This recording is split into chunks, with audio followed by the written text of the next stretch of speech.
The first missile lock warning screamed through Flight 728's cockpit at exactly 2:47 p.m., 36,000 feet above the Saharan expanse.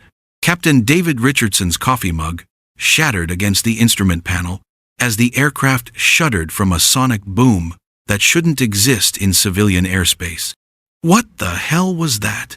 First Officer Lisa Martinez grabbed her headset, scanning the radar display that now showed two fast-moving contacts closing on their position at impossible speed. Through the cockpit windows, two sleek fighter jets materialized from the desert haze, their dark silhouettes cutting through the brilliant afternoon sun like predatory sharks. The lead aircraft bore no identifying markings, its weaponry clearly visible beneath swept-back wings. In the main cabin of the Airbus, a 198 passengers had been settling into the long haul from Cairo to London when the peaceful flight transformed into a nightmare. The sonic boom rattled every window, sent overhead compartments flying open, and triggered a cascade of screams throughout the aircraft. Phones emerged like a sea of digital witnesses. Social media feeds began flooding with shaky videos of the approaching fighters, tagged with desperate hashtags and location markers. A businessman in first class livestreamed to his followers while his hands trembled. A mother in economy clutched her infant, tears streaming as she recorded what she believed might be her final moments. "Ladies and gentlemen, this is your captain speaking." Richardson's voice crackled over the intercom, his years of training barely masking the fear. "We're experiencing some unusual air traffic in our vicinity. Please remain seated with your seatbelts fastened while we assess the situation." The understatement of the century did nothing to calm the panic spreading through the cabin like wildfire. In row 9, seat C, Elena Cross had been reviewing quarterly sales reports on her laptop when the first shockwave hit. Unlike the passengers around her, she didn't scream. She didn't reach for her phone. Instead, her body went perfectly still, muscle memory from another life kicking in as she processed the tactical situation with frightening clarity. Elena had spent the last 8 years as a corporate consultant, her military background buried so deep that even her closest colleagues knew nothing of her previous life as Major Elena Cross, one of the most decorated combat pilots in Air Force history. She had flown F-22 Raptors in 3 different theaters, accumulated over 200 combat hours, and earned a reputation for bringing damaged aircraft home against impossible odds. But that was before the incident in Afghanistan, before the court-martial that was quietly dismissed, before she walked away from everything she'd ever known and disappeared into the corporate world, determined to never touch the controls of another aircraft. Now, watching the hostile fighters maneuver into attack formation outside her window, Elena felt the familiar cold calculation settling over her mind like armor. The lead fighter pilot's voice crackled through the commercial aircraft's emergency frequency, speaking accented English. "Commercial aircraft designation Flight 728. You will immediately alter course to heading 180 degrees and descend to flight level 250. Failure to comply will result in defensive action." Captain Richardson's voice shook as he responded, "Unknown aircraft. This is civilian Flight 728 with 200 souls aboard. We are in international airspace following approved flight plan Tango 77 Alpha. Please identify yourself and state your intentions." The response was a burst of cannon fire that streaked past the Airbus's starboard wing, close enough to see the tracer rounds burning through the air. The passengers' screams reached a new octave of terror. "That was your warning shot," the hostile pilot transmitted coldly. "Comply immediately or face the consequences." Elena unbuckled her seatbelt and stood up. "Ma'am, please return to your seat," called out Flight Attendant Jennifer Walsh, as Elena moved purposefully toward the front of the aircraft. Around her, passengers were crying, praying, and frantically texting what they believed were final messages to loved ones. Elena ignored the flight attendant and continued forward, her movements fluid and controlled despite the aircraft's increasingly erratic motion as Captain Richardson struggled with the impossible situation outside. She reached the cockpit door and knocked sharply. "Captain, open the door. I can help." "Ma'am, I need you to return to your seat immediately."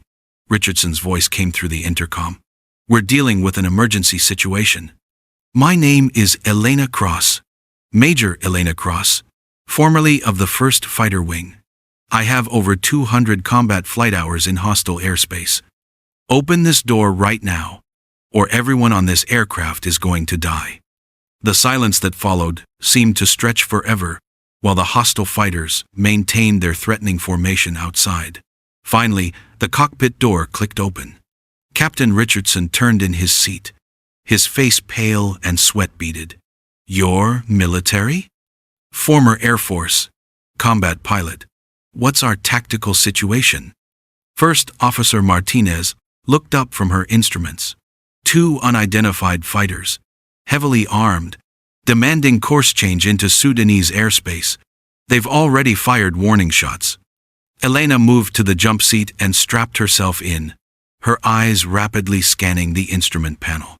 Years of civilian life melted away as she absorbed engine performance, fuel levels, current altitude, speed, and most importantly, the tactical display showing the enemy aircraft. "They want us over Sudan," she said grimly. "That's not about fuel or emergency landing. That's about making us disappear where no one will ask questions." The lead fighter's voice crackled again. "Commercial aircraft, you have 30 seconds to begin course correction. This is your final warning." Elena looked at Captain Richardson. "I need control of this aircraft. Right now. I can't just—" "25 seconds, Elena interrupted, watching the tactical display. "Those are Dassault Rafale, probably operated by mercenary contractors. They're not bound by rules of engagement or international law. In 20 seconds, they're going to put a missile into our port engine to force compliance." Richardson stared at her. "How could you possibly know that?" "Because it's exactly what I would do. Captain, I can get us out of this, but I need the controls now." Martinez was monitoring emergency frequencies. Multiple commercial flights in the area are reporting the same fighters. This is coordinated. 15 seconds, Elena said quietly. "Your choice, Captain. Let me fly, or explain to 200 families why you chose protocol over survival." Richardson's hands released the controls. "Aircraft is yours." Elena's hands found the familiar configuration of controls, muscle memory bridging the gap between military fighters and commercial aircraft. The Airbus A350 might be larger and less maneuverable than an F-22, but the principles remained the same. Elena crossed to hostile aircraft. She transmitted on the emergency frequency, her voice carrying an authority that made everyone in the cockpit sit straighter. "This is Major Elena Cross, United States Air Force, taking command of civilian Flight 728. You are threatening innocent civilians in international airspace. Identify yourself and state your lawful authority." The response came after a surprised pause. "We do not recognize your authority. Comply with course change immediately." "Then let me make this simple," Elena replied, her hands beginning to work the controls with surgical precision. "This aircraft is now being piloted by a combat veteran with more air-to-air kills than you've probably seen in your entire mercenary career. I know exactly what you're capable of, and I know your limitations. Fire on this aircraft, and the international incident will be front-page news in every capital city on Earth within the hour." As she spoke, Elena began a series of subtle maneuvers that positioned the Airbus to take maximum advantage of its surprising capabilities. Commercial aircraft weren't built for combat, but they were built to handle severe turbulence, wind shear, and emergency situations that required aggressive piloting. The lead fighter moved closer, trying to intimidate the commercial aircraft into compliance. Elena watched him approach with the cold calculation of a predator recognizing another predator. "Martinez, get me engine performance readings." "Richardson, I need you on communications with air traffic control. Tell them we have a military emergency and request immediate vector to the nearest NATO airfield. The nearest NATO base is over 400 miles, Richardson protested. Then we better get started, Elena replied, banking the aircraft into a sharp turn that caught the fighter pilots off guard. The Airbus groaned under the G-forces, passengers screaming as they were pressed into their seats, but the aircraft held together. Elena had calculated the maneuver precisely, aggressive enough to break the fighters' attack formation, but within the structural limits of the commercial airliner. Commercial aircraft, cease evasive maneuvers immediately. The hostile pilot's voice carried new tension. Elena's unexpected competence had clearly disrupted their operational plan. Negative, Elena responded calmly. I'm exercising my right as pilot in command to maintain the safety of this aircraft and its passengers. You want us to follow you into Sudan? You'll have to catch us first. What followed was the most surreal dogfight in aviation history. A lumbering commercial airliner dancing through the sky with two military fighters, piloted by a woman who shouldn't have existed in that cockpit. Elena used every trick she'd learned in her military career, but adapted for the unique characteristics of her aircraft. She couldn't outrun the fighters, but she could use the Airbus's surprising maneuverability to prevent them from achieving ideal firing positions. She worked the aircraft through shallow dives and climbs, using altitude changes and course corrections to keep the fighters guessing about her intentions.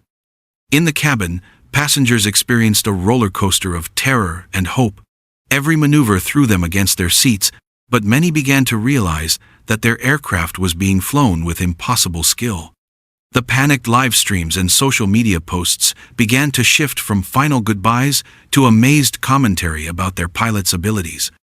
Ladies and gentlemen, this is Major Elena Cross speaking, she announced over the intercom during a brief lull in the aerial dance.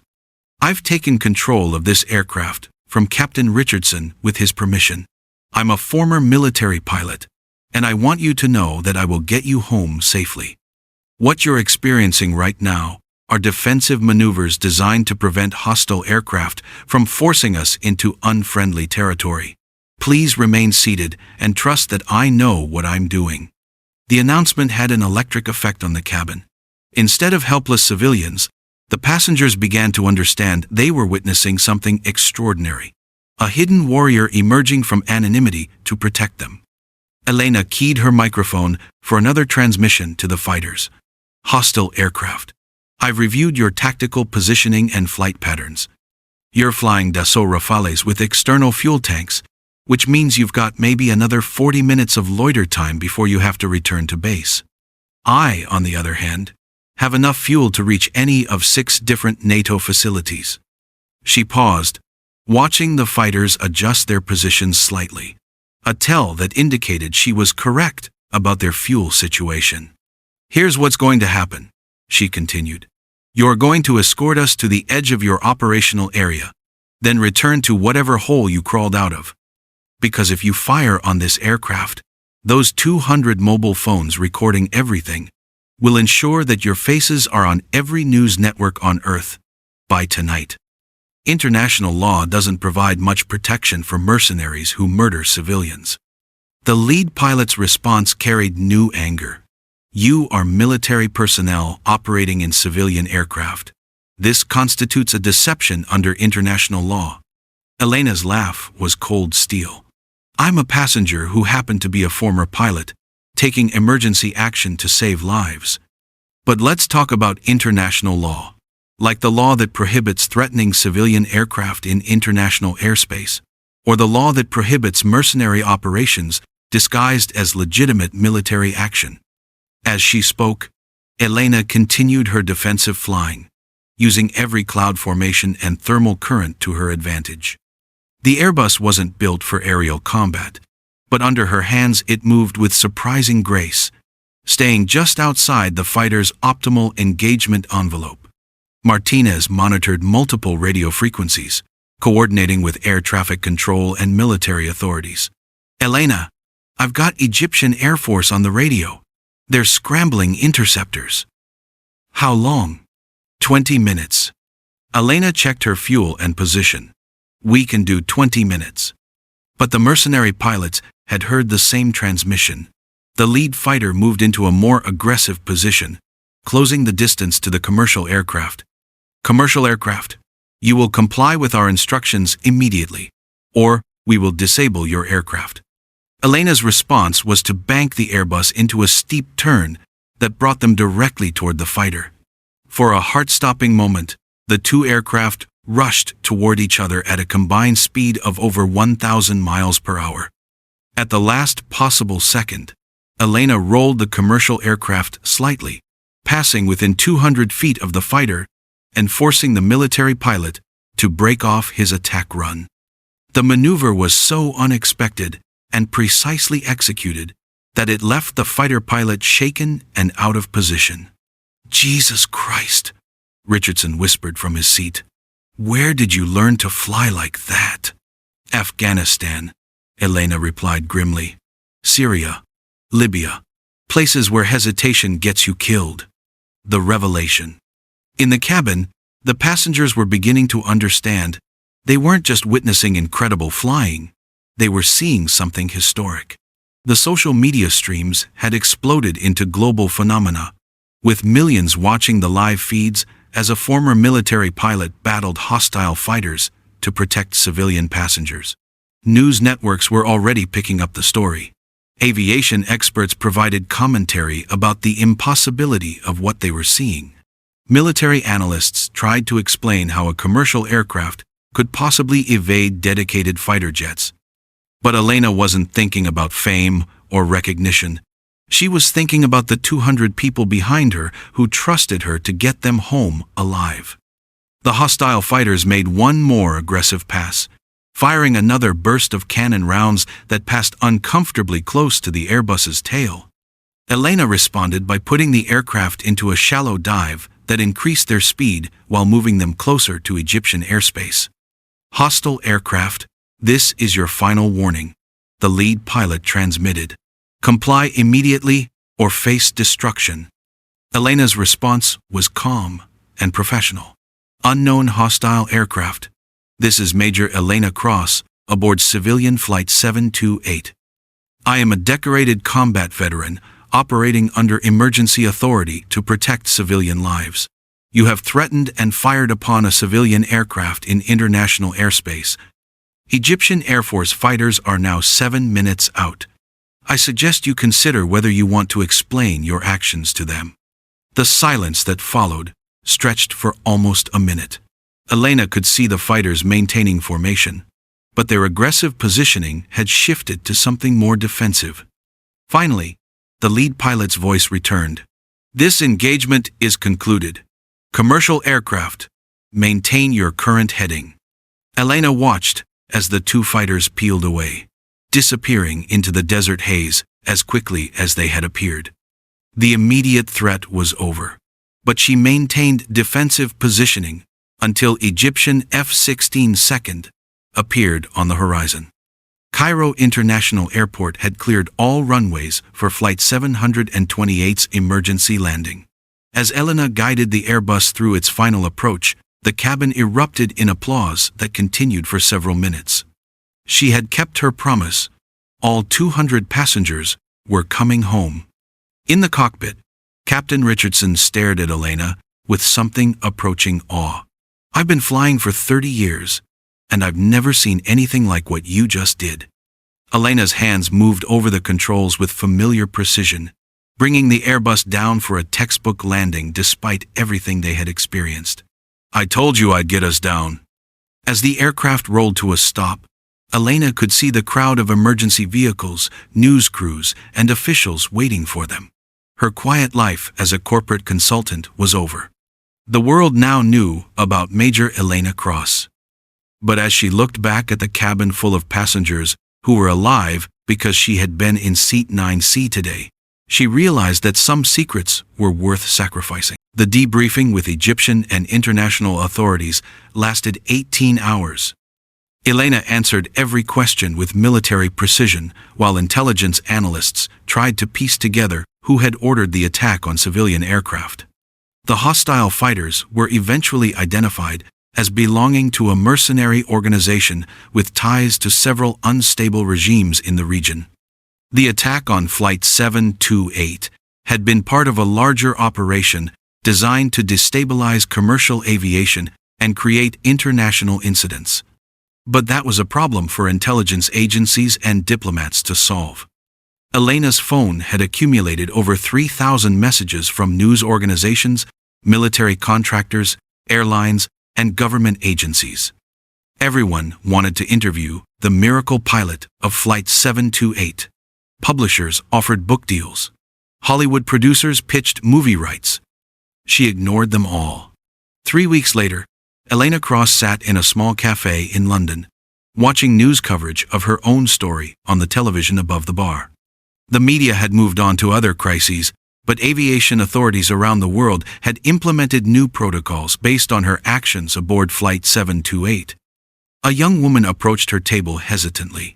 "Excuse me, are you Elena Cross, the pilot?" Elena looked up from her coffee. The woman appeared to be in her early 20s, with the confident bearing of someone accustomed to challenge.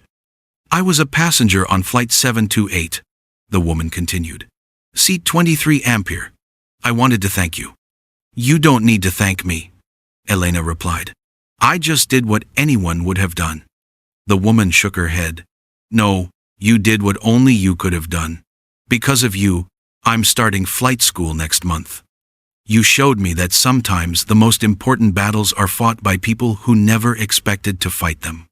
As the woman walked away, Elena realized that her old life as a hidden consultant was truly over. But perhaps that wasn't entirely a bad thing. Major Elena Cross had spent 8 years trying to forget who she was.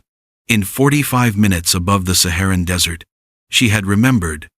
And 200 people were alive, because sometimes the right person is in exactly the right place when the world needs them most. The ghosts of her past had indeed returned aboard Flight 728, but this time, instead of haunting her, they had helped her save lives. Elena finished her coffee and walked out into the London afternoon, knowing that whatever came next, she would face it as herself. No more hiding, no more secrets. The sky was calling again, and Major Elena Cross was finally ready to answer. Epilogue. 6 months later, Elena Cross accepted a position as Chief Safety Instructor for International Aviation Security Protocols. Her job was to train pilots how to respond to hostile encounters in civilian airspace, something that had never existed before. Flight 728. In her first class, she stood before 30 commercial pilots and began with a simple statement. Your job isn't just to fly passengers from point A to point B. Your job is to bring them home safely, no matter what tries to stop you. She clicked to the first slide of her presentation. A photograph of Flight 728 on the tarmac in Cairo, surrounded by emergency vehicles and news crews. Let me tell you about the day I learned that sometimes your past doesn't define your future. Your choices do. And in airports around the world, whenever passengers boarded flights, a few would glance around the cabin and wonder, who else might be hiding in plain sight, ready to become a hero when the moment demands it? The answer, Elena had learned, was that heroism doesn't announce itself with uniforms or credentials. It emerges from ordinary people who choose to act when others cannot. Flight 728 had taught the world that sometimes the most dangerous person aboard an aircraft is the one nobody suspects. The quiet consultant in row 9, who used to fly fighters in places the news never mentioned. And sometimes, that's exactly what everyone needs.